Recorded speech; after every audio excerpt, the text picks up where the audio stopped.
esta mañana, hermanos queridos, compartir una porción de la palabra que la encontramos en la primera carta del apóstol Pablo a los Corintios. Así que les invito a ir a ese pasaje.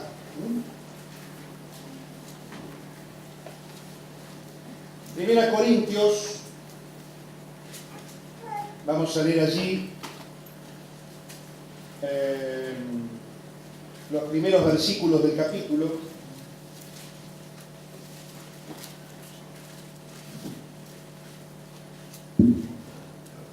¿Lo encontraron?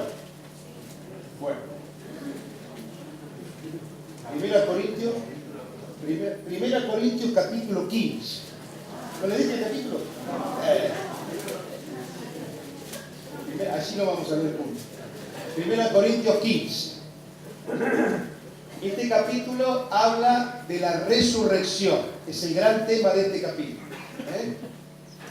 Ustedes saben que el apóstol Pablo en este capítulo toma este tema de una forma magistral.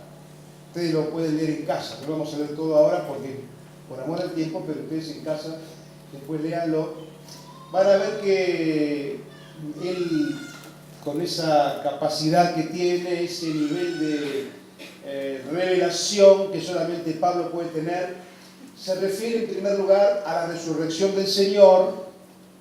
Después habla de la resurrección de los creyentes y finalmente da él unas palabras de aliento para la iglesia, porque en Corinto aparentemente apareció una de las primeras herejías. Ustedes saben que la palabra herejía tiene que ver con una postura, ¿verdad? Un pensamiento que es contrario a los principios bíblicos. La herejía la distinguimos de la apostasía, que es la negación directamente de la fe. Pero aquí la herejía aparece en estos primeros años de la iglesia de parte de aquellos que negaban la resurrección y especialmente la resurrección del Señor. Por ese motivo creemos que es uno de los capítulos más destacados de toda la Biblia, porque el apóstol toma un tema importantísimo, central, ¿verdad?, que es la resurrección de Cristo. Ustedes saben, hermanos, que como él lo dice aquí, si el Señor no hubiera resucitado, nuestra fe sería vana. Es decir, todo lo que tiene que ver con la obra del Señor, si Él no hubiera resucitado, resultaría sin sentido. De alguna forma, la resurrección del Señor certifica el valor y el poder de su muerte. Cristo, a través de su muerte, venció el pecado, destruyó el pecado,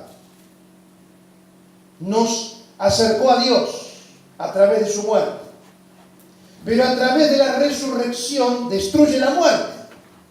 Es decir que cuando hablamos de la resurrección del Señor, estamos hablando de aquel final, digamos,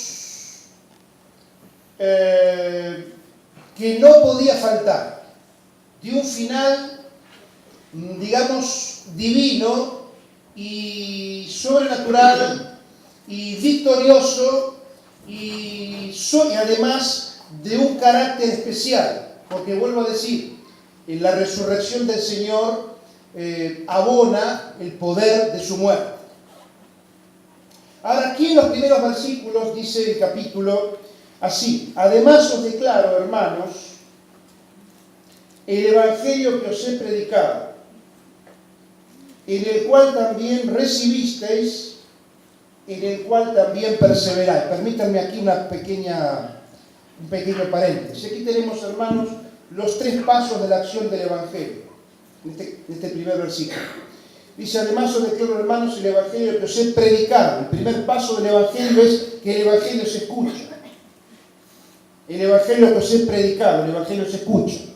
Pero además dice: el cual también recibisteis. El segundo paso en esta acción del evangelio. ¿Cómo actúa el evangelio? En primer lugar se escucha. En segundo lugar se recibe.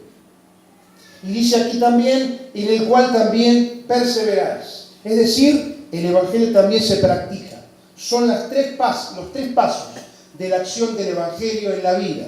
Y si entre nosotros hay personas que quizás nos visitan por primera vez o están todavía dudando acerca de qué se trata nuestra fe, le decimos que el Evangelio es un mensaje que se predica, es un Evangelio que se entrega, es el poder de Dios que se predica, pero además es un mensaje que se escucha y es un mensaje que se practica. Nosotros vivimos una fe, tenemos una fe viva que nos permite vivir cerca de Dios.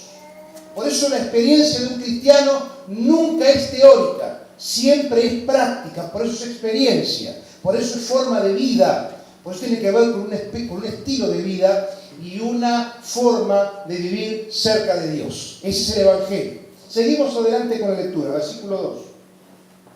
Por el cual asimismo, si retenéis la palabra que os he predicado, sois salvos, si no creísteis en vano. Porque primeramente os he enseñado lo que asimismo recibí. Fíjense ahora, que Cristo murió por nuestros pecados, conforme a las Escrituras, y que fue sepultado y que resucitó al tercer día, conforme a las Escrituras, y que apareció a Cefas y después a los 12, y después apareció a más de 500 hermanos a la vez, de los cuales muchos viven aún y otros ya duermen. Después apareció a Jacobo, después a todos los apóstoles, y al último de todos, como a un abortivo, me apareció a mí. Porque yo soy el más pequeño de los apóstoles, que no soy digno de ser llamado apóstol, porque perseguí a la iglesia de Dios. Verso 10. Pero por la gracia de Dios, soy lo que soy. Eso creo que todos lo podemos decir. Digan la verdad, hermanos. Por la gracia de Dios, soy lo que soy. Y su gracia no ha sido en vano para conmigo.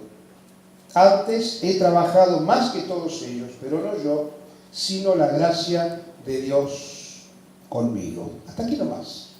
Yo quisiera en algunos minutos hablarles, hermanos, en esta mañana, ¿saben de qué?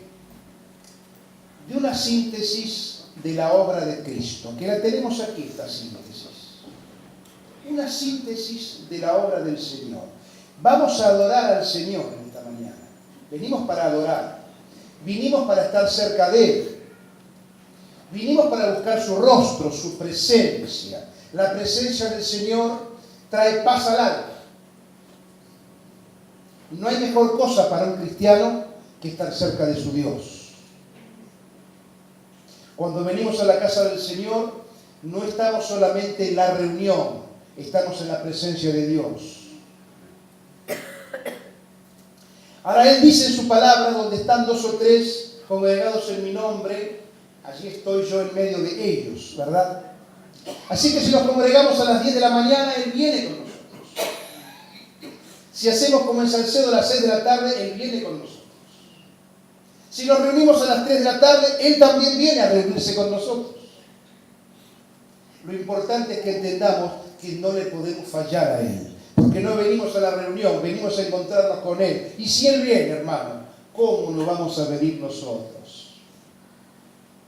Y aquí, hermanos queridos, como vamos a adorar al Señor, creo que no hay tema más movilizante, más estimulante espiritualmente hablando, que mencionar y recordar la obra del Señor.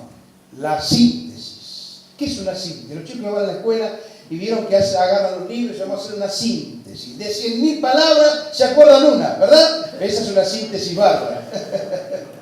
Cuando hacemos una síntesis, extractamos lo principal. Y aquí la síntesis de la obra del Señor la encontramos, queridos, en el versículo 3 y 4. Fíjense. Porque primeramente os he enseñado lo que asimismo recibí. Primero, que Cristo murió por nuestros pecados. Primer punto. conforme a las Escrituras. Segundo punto, verso 4. Y que fue sepultado. Segundo punto en esta síntesis tan importante. Primeramente, como decimos, el Señor, dice allí, murió por nuestros pecados. En segundo lugar, esta síntesis nos habla de su sepultura. Fue sepultado.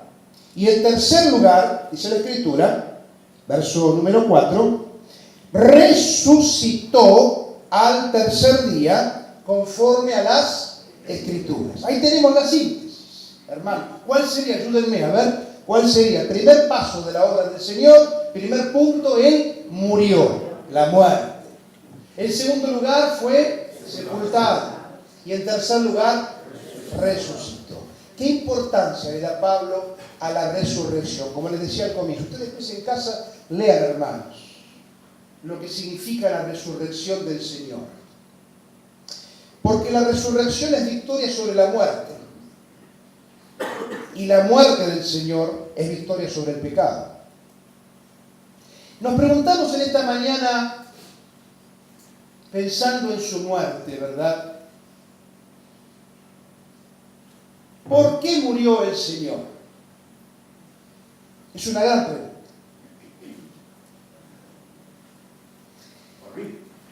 Bueno, esa gran pregunta tiene una gran respuesta. Es muy amplia, esa es una. Está muy bien. Podemos pensar en la causa. La causa evidentemente fue el pecado del hombre. Pero también podemos pensar en un propósito, un objetivo. ¿Para qué murió el Señor? Aquí la palabra dice, murió por nuestros pecados. Ahí tenemos una definición, un acercamiento a esta idea. Si hay algo que motivó la muerte del Señor, fue realmente el pecado del hombre. Ahora, ese pecado fue el motivo porque ese pecado nos separaba de Dios. Pero además, ese pecado fue el propósito porque la idea del Señor fue deshacer el pecado. Creo que ahí está el sentido. Cristo murió para quitar el pecado, para deshacer el pecado. Y Él literalmente, hermanos, deshizo el pecado en la cruz. Ustedes habrán escuchado alguna vez hablar de la palabra expiación. Cantamos un himno a veces, no sé si ustedes lo cantan aquí, que dice, expió los pecados de quien en Él cree, abriónos la senda hacia Dios por la fe. ¿Se acuerdan? Gloria a Dios, que de tal modo amó. Esa palabra expiar tiene dos significados o dos sentidos también. Hablamos de expiar cuando decimos, bueno, alguien pagó su culpa. Un reo que pagó su culpa, estuvo preso, expió su culpa en la cárcel. La expiación tiene que ver con el castigo, pero además la expiación tiene que ver con quitar lo malo, sacar lo impuro, purificar, limpiar. Y eso es lo que hizo el Señor con el pecado. Él pagó nuestras culpas. ¿Por qué hablamos a veces del chivo expiatorio? Este es el chivo expiatorio, decimos, aquel que paga la culpa. Siempre hay alguien sobre quien se coloca la culpa y que no es el que ha cometido la transgresión cuando hablamos de la expiación. Y en este caso, la culpa, hermanos, fue colocada sobre el Señor.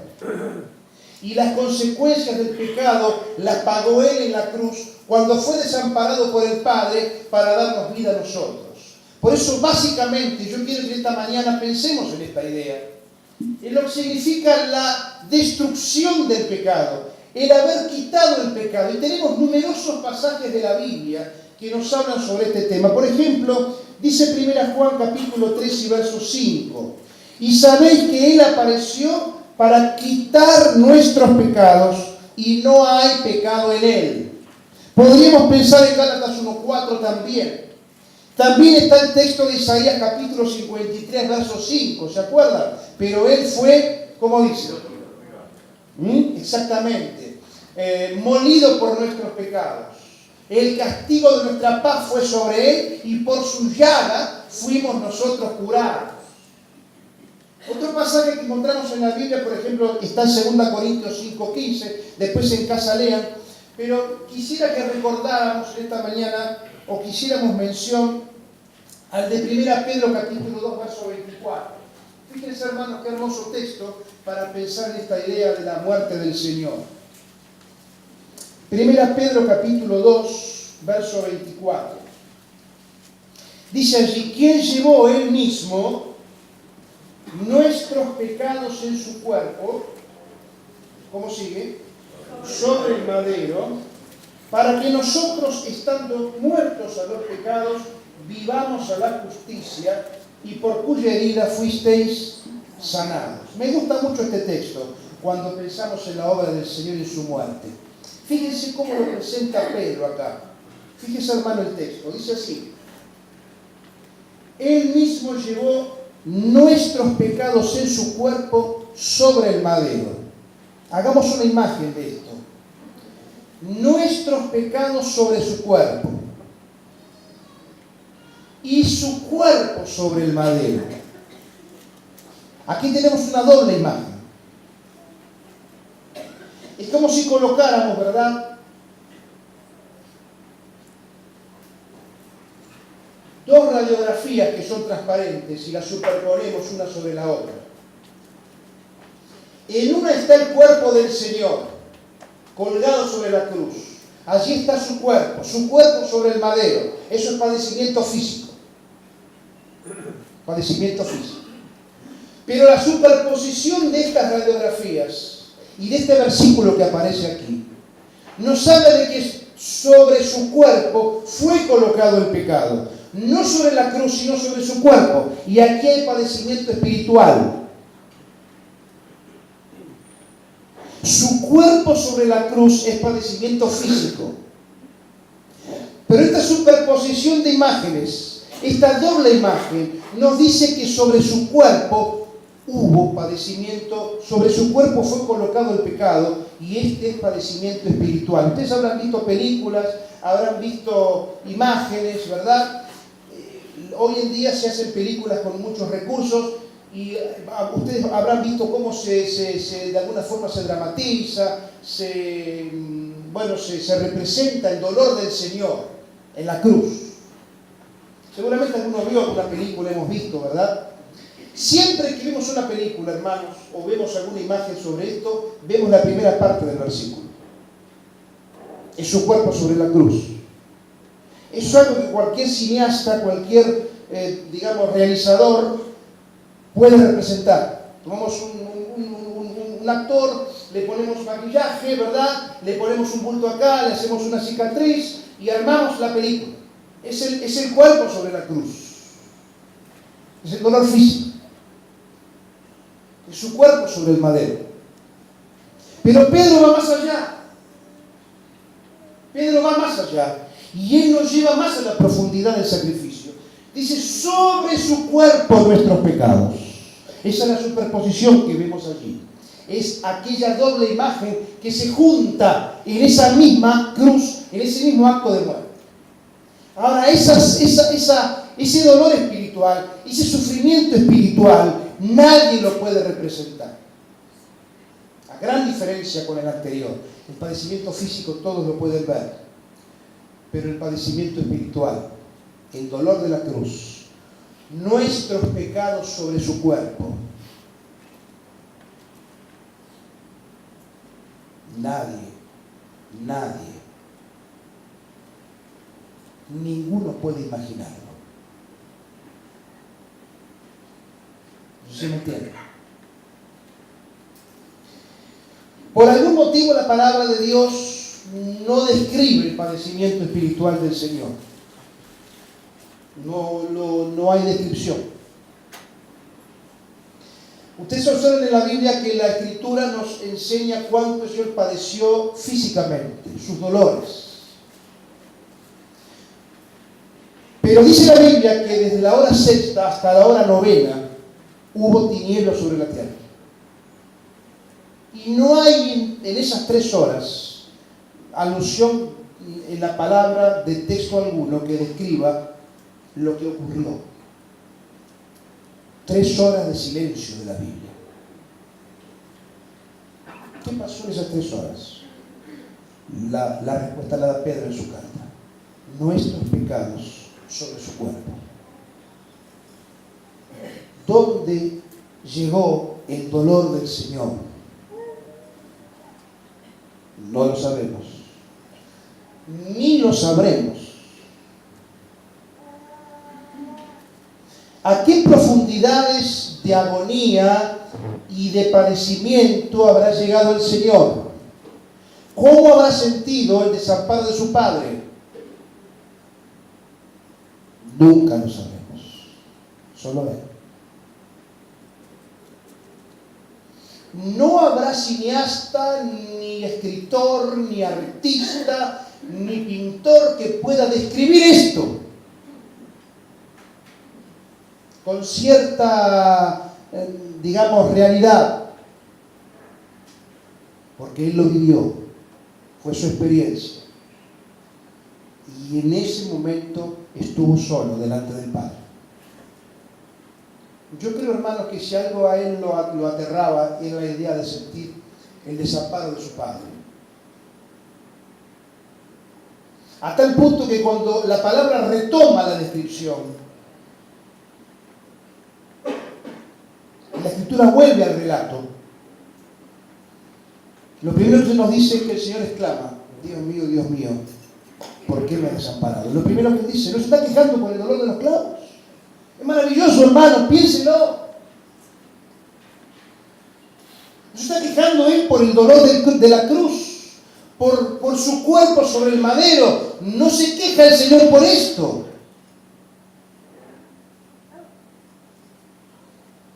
Él dice: Dios mío, ¿por qué me has desamparado? Es el padecimiento espiritual, queridos. Es nuestros pecados, como dice Pedro, nuestros pecados sobre su cuerpo. Y su cuerpo sobre el madero. Para eso murió el Señor. Y lo recordamos en esta mañana. Con solemnidad. Con reconocimiento. Con gratitud. Y ojalá siendo un poquito más conscientes, cada uno de nosotros, ¿verdad?, de lo que Él tuvo que padecer. ¿Para qué murió el Señor? Para quitar el pecado. Cristo murió, dice la Escritura, primer paso de su obra de la cruz. Pero además dice la palabra, vamos a rápido, no se asuste, que fue sepultado, siempre conforme a las Escrituras. Fíjense que el Señor cumplió a rajatablas el modelo de Dios. Dice aquí la Biblia que Él también fue sepultado, ¿verdad? Es el segundo punto en esta secuencia. El Señor fue sepultado.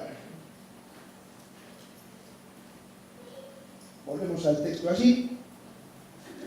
Verso 4, al principio fue sepultado y después se resucitó al tercer día. Ustedes saben, lo que parezca mentira, que su sepultura, la sepultura del Señor, está íntimamente ligada a su resurrección. Es lindo pensar en esto. Cuando uno está frente a una sepultura, ¿en qué piensa? Generalmente, en la muerte, ¿no es cierto? No va al cementerio y bueno, está frente a una sepultura donde hay un ser querido, donde hay una mamá, un papá que ya no están, o alguien, un ser amado, un amigo, un conocido. Uno piensa en la muerte, ¿sí o no? Pero lo maravilloso, hermanos, de pensar que el Señor fue sepultado, es que su sepultura nos conecta más con su resurrección que con su muerte. La resurrección del Señor está íntimamente ligada a la tumba, porque la tumba quedó vacía. La tumba no lo pudo retener, la muerte no lo pudo retener. Ustedes saben allí en Mateo capítulo 27, después en casa lean, ahora no, en casa, háganme el favor y prométanme que lo van a leer, aparte ya lo saben esto, hermano. Cuando el Señor murió hubo 3 acontecimientos que la Biblia menciona, medio de esos layos, a veces no le damos tanta importancia, pero son realmente 3 perlitas.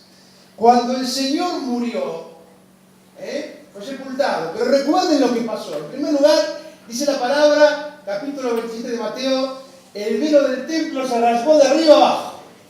El velo, aquel velo tan pesado, tan espeso, se rasgó de arriba abajo. El velo del templo. Victoria sobre el pecado. Porque el velo nos separaba de la presencia de Dios. Era el símbolo de la separación. Lugar santo, lugar santísimo. ¿Por qué no podía pasar el sacerdote? Porque tenía pecado solamente una vez por año. Es el símbolo del pecado, ¿verdad? Pero el Señor destruye ese velo, quita ese velo, abre ese velo y el camino a Dios queda absolutamente abierto para los creyentes que le queremos invocar. ¿Por qué podemos invocar su nombre esta mañana? ¿Por qué podemos decir, Señor, te amamos? ¿Por qué podemos cantar? Porque el velo del templo se rasgó, queridos. No hay más separación, porque Él deshizo el pecado. Primera mención que hace allí Mateo en su Evangelio de 3 cosas muy importantes. La segunda, dice la Biblia que la tierra tembló y las piedras se partieron. Uno no se piensa, no, a veces no repara este detalle. Pero hubo un terremoto, hermanos. Hubo un terremoto. Yo no sé si alguna vez usted vivió un terremoto, pero no debe ser nada agradable un terremoto. En la iglesia tenemos alguna gente de Chile y han vivido la experiencia de un temblor de tierra. Y hemos visto imágenes de lo que pasó en Japón y tantos lugares del mundo donde todo tiembla y se cae el techo y hay peligro de muerte. Y dice la palabra que las piedras se partieron. Miren, estaban allí hermanos digamos en Palestina y yo creo que habrá habido pánico. La tierra, hermanos, retembló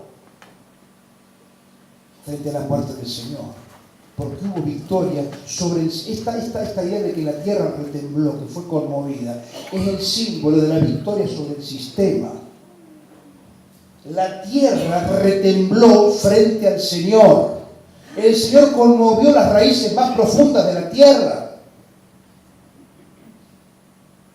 Este sistema mundo tan perverso, que aparece a veces tan dominante, con grandes capitales, con grandes poderes mundiales que gobiernan el mundo.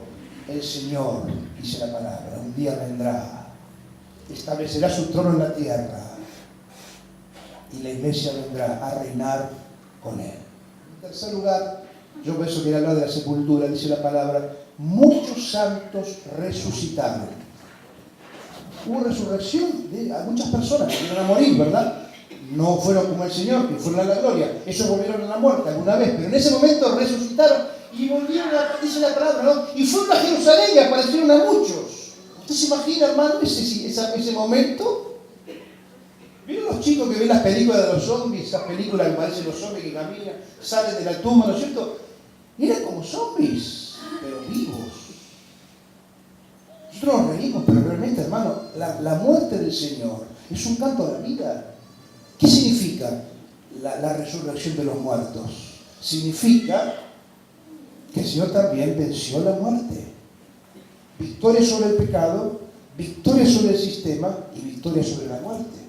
Por eso cuando hablamos de la sepultura del Señor, Él fue sepultado, pero hermanos queridos, la tumba en ningún momento le pudo contener. Como dijo un autor, la tumba fue para Él no el destinado receptáculo de corrupción, sino una cámara propia que dio entrada a la vida. Y decimos amén, porque el Señor realmente a través de su sepultura nos enseñó que venció también a la muerte. Y finalmente, en esta secuencia tan sintética, pensamos, hermanos, en su resurrección. Y aquí dice también entonces, resucitó al tercer día conforme a las Escrituras. Jesús vuelve a la vida terrenal y sus consecuencias continúan. El Señor vuelve a la vida. Dice la palabra de Dios que en Cristo, dice la palabra de Dios que en Cristo tenemos vida y vida en abundancia. Cuando predicamos el Evangelio y hablamos del Señor, sabemos que Él promete una vida diferente, no es una vida terrenal, no es... Y cuando hablamos de resurrección, hablamos realmente de resurrección corporal. Eso es así. Y eso es lo que se atacaba en ese tiempo de parte de algunos falsos maestros. No admitían la resurrección corporal. Pensaban que era una resurrección espiritual, algo vago, pero el apóstol se encarga de decir, no, hermano, esto es resurrección corporal, es volver a la vida. Cristo volvió a la vida y se apareció a muchas personas, de las cuales algunos viven, otros no. Al último se apareció a mí.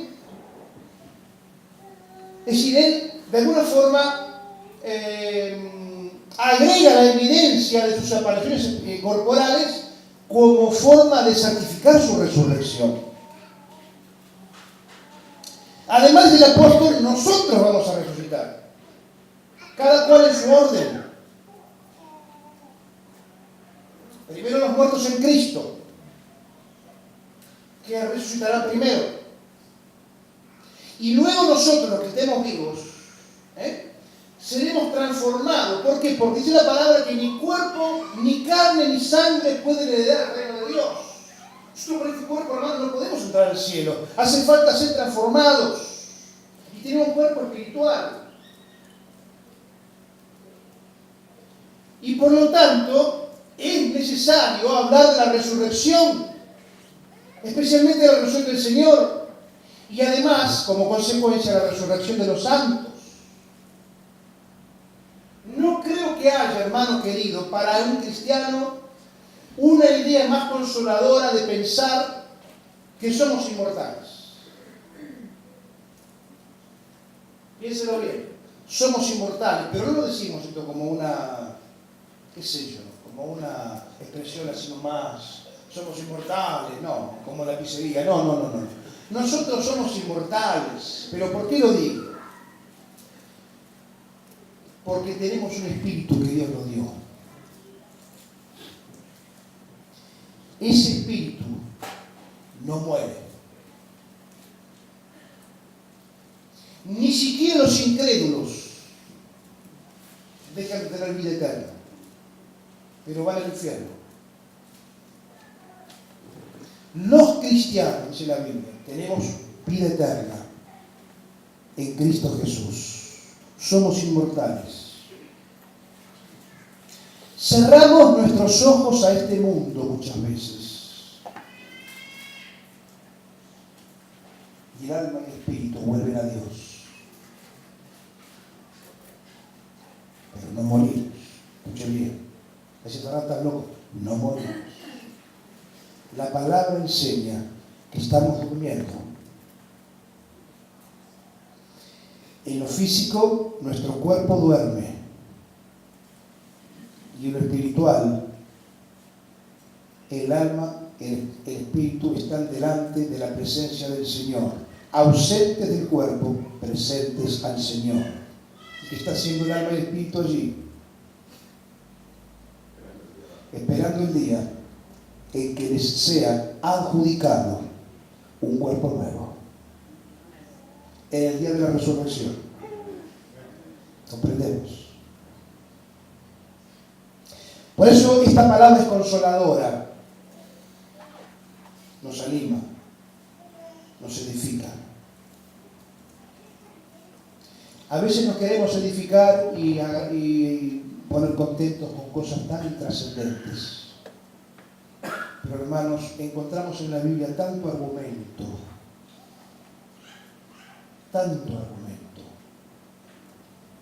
para llenar nuestra alma de gozo, de fe, de alabanza. Cuando la palabra habla, nuestro corazón se llena. Y es bueno que se llene el corazón de la palabra, no de sentimientos que van y vienen. No de cosas que hoy están y mañana no. Los cristianos tenemos una verdadera vida espiritual. No es una palabrita que se dice un ratito en la reunión, estamos contentos, estamos gozosos. Sí, es cierto. Pero esto responde, hermanos, a una realidad interior que tiene que ver con principios bíblicos. Fuera de esto no hay nada. Fuera de esto todo se diluye. Podemos poner música, la vida luz, un predicador que hable muy bien, una congregación que entre en un éxtasis, pero si no hay Biblia. La Biblia nos llena el alma. Y pensar en esta síntesis de la obra de Cristo, yo termino, hermanos, nos moviliza en esta mañana. ¿Por qué el apóstol hablaba tanto de la resurrección? Porque, como decíamos, es de alguna forma el broche de oro de la obra de Dios. Por gracia de Dios somos lo que somos. Y gracias a Dios que resucitó. Por eso el capítulo termina, casi al final, en el versículo 55, dice: ¿dónde está, oh muerte, tu aguijón? ¿Dónde, oh sepulcro, tu victoria? Ese es el epílogo. Después todo ese argumento que es el apóstol, ¿verdad? Porque el apóstol era maravilloso. Ustedes, fíjense el nivel de revelación que tiene Pablo. Es una cosa descomunal. Lo que él dice, hermanos, realmente viene de Dios, es algo maravilloso, el nivel de revelación. Nosotros leemos la palabra y nos viene porque está escrita. Pero imagínense escribir esto cuando no había nada. Solamente el Antiguo Testamento. El apóstol Pablo, la voz de Dios hablando a la iglesia, como Pedro, por supuesto, como Juan. Pero, hermanos, el nivel de revelación que hay en este capítulo, ustedes en casa medítenlo y no se van a cansar de leerlo, porque cada vez me da más este capítulo. Por eso este capítulo, en el versículo 55, termina diciendo, ¿no? ¿Dónde está muerte tu aguijón? ¿Dónde sepulcro tu victoria? Cuando estemos ahora partiendo el pan y tomando la copa, pensemos en esta síntesis de la obra del Señor. Cristo fue muerto conforme a las Escrituras, murió para quitar el pecado, mi pecado, nuestro pecado, y abrirnos la puerta, la entrada, el acceso a la presencia de Dios. En segundo lugar, Él murió, fue sepultado, pero resucitó al tercer día conforme a las Escrituras. ¿Dónde está, oh muerte, tu aguijón? ¿Dónde, oh sepulcro, tu victoria? Y una palabra final para la iglesia, porque todo esto está muy bueno como teoría. Esto hay que bajarlo a la práctica un poquito. Pues el apóstol al final es un píora bárbaro, Pablo es bárbaro, no hay cosa que se le escape. Él es realmente un hombre de Dios. Y él nos dice al final, fíjese lo que dice el último versículo, hermano, de este capítulo 15. El último versículo. Así que, conclusión. ¿Qué viene después de todo esto? ¿Qué dice aquí? Hermanos míos amados. A los hermanos de Corinto. ¿Ven que ese de Corinto tenía problemas? Sí los tenía. Problemas de moralidad, problemas de doctrina, hermanos que querían tener el primado, liderazgo, peligro de división, un montón de problemas había en Corinto. Pero cuánto el apóstol los amaba. Por eso dice aquí, hermanos, esta frase. Así que, hermanos míos amados, después de pensar en que Jesús murió, que fue sepultado, que resucitó, que resucitaremos nosotros, etcétera, etcétera, etcétera. Después de todo esto, hermanos míos amados, están firmes y constantes. Pero hay una tercera palabra, creciendo. Escuché bien, aquí hay otra vez una combinación maravillosa. Solamente Pablo dice esto, de la forma que lo dice es Pablo, bien paulino. Están firmes y constantes. Esto es condición. Condición. ¿En qué condición están? Firmes, firmes, sólidos en la palabra, firmes en nuestra convicción, firmes en nuestra fidelidad al Señor y constantes. No fluctuamos, ¿verdad? Constante quiere decir lo que tiene que ver con una permanencia, con una continuidad. Firmes y constantes, condición. Pero esta condición se transforma en acción, creciendo en el Señor. Hay aquellas iglesias que tienen condición, y somos salvos, y creemos en esto, pero no tienen acción. Se quedan allí, quietitos, y hablan para sí mismos solamente el Evangelio. Hay otras iglesias que tienen mucha acción, pero no tienen condición. Y hay gente a cualquier precio. Ese no es el mensaje de la Biblia. Por eso la palabra aquí, pensando en estas cosas, nos da este equilibrio, hermanos. Condición y acción. Nos gozamos en estas verdades, nos estimulamos espiritualmente, nos animamos, nos consolamos con estas palabras, pero no cerramos la puerta de la iglesia. Vamos a la acción y crecemos, y predicamos, y trabajamos, y le servimos, sabiendo que la obra del Señor no es en vano. Que Dios nos bendiga. Amén.